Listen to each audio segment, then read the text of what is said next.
It says something of our shared state that I, in truth, remember those 2 weeks only in brief, momentary flashes, detached from their source, uprooted and carried on a breeze. You look like shit, Robin hissed, and slid a tiny, rolled-up ball of cling film across the desk. Take one of these. It'll make you feel better. What is it? I whispered, though of course I knew. Pick me up, she said, face deadly serious, a web of tiredness under her eyes too. Clearly it wasn't enough to counteract the effects of the previous night. With a sigh, she placed a palm over the wrap. If you're not going to take them, at least cover them up, she said, eyes now a little fierce, their pupils round and glassy. I shook my head, and the pills disappeared in a single deft movement. I felt abashed, shrinking a little into my chair as Robin turned abruptly to face the front of the class. I looked out at the burning red-brick buildings, the cluster of sparrows swooping at crumbs in the grass, while the campus lay empty, all students still at home or trapped in class, and the workmen clearing trees having briefly stopped, air mercifully silent. In the spring sunlight, the stony faces of the figures that peered down from the building seemed possessed of a new clarity. It was impossible, walking through the quad, not to imagine oneself watched by disapproving faces, the cool judgment of the dead. The Divine Comedy, then, represents the journey of the soul towards God, and was an influence not only on Blake, but on Shakespeare, Milton, Eliot and Beckett, not to mention contemporary writers and artists working today. He went on, his voice flat and toneless. It is the Inferno, however, that has most powerfully captured the artistic imagination, primarily thanks to its recognition of sin in its innumerable forms, and Dante's visionary evocation of his many circles of hell.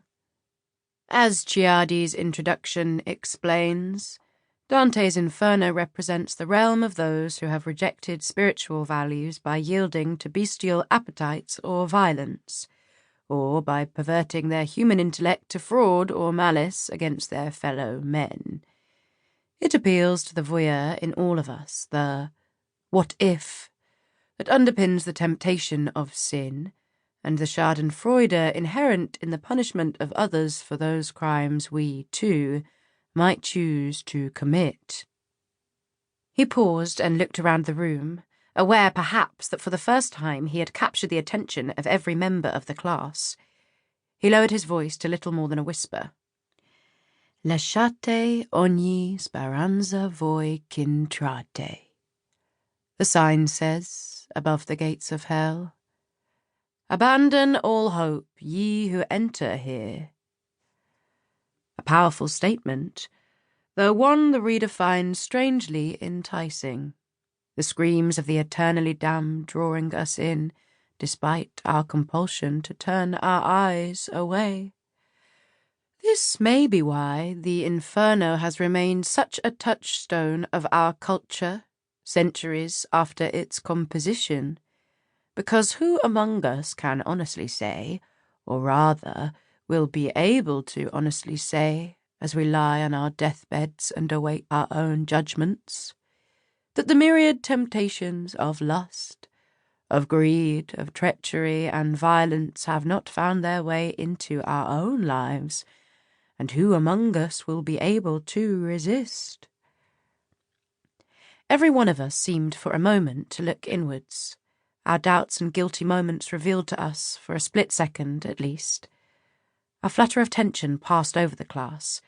Professor Malcolm, undone by the pressure, burst into a hacking, smoke-inflected cough, and the spell was broken.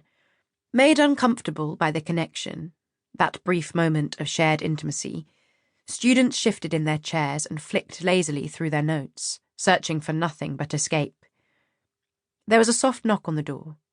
The class looked up as one, as the dean peered through. They looked back down at their desks, uninterested. "Sorry to disturb," he said, his face serious, expressionless. He waved, catching my eye as he did so.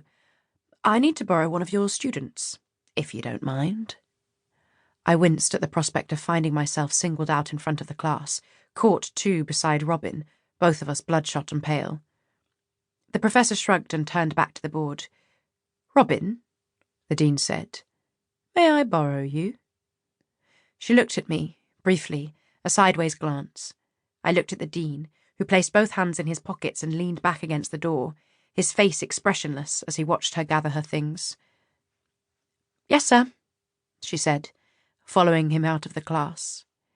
A silence fell for a moment, until the professor scrawled, "You are not formed to live like brutes, but to follow virtue and knowledge," tall on the blackboard, and resumed his usual miserable drone.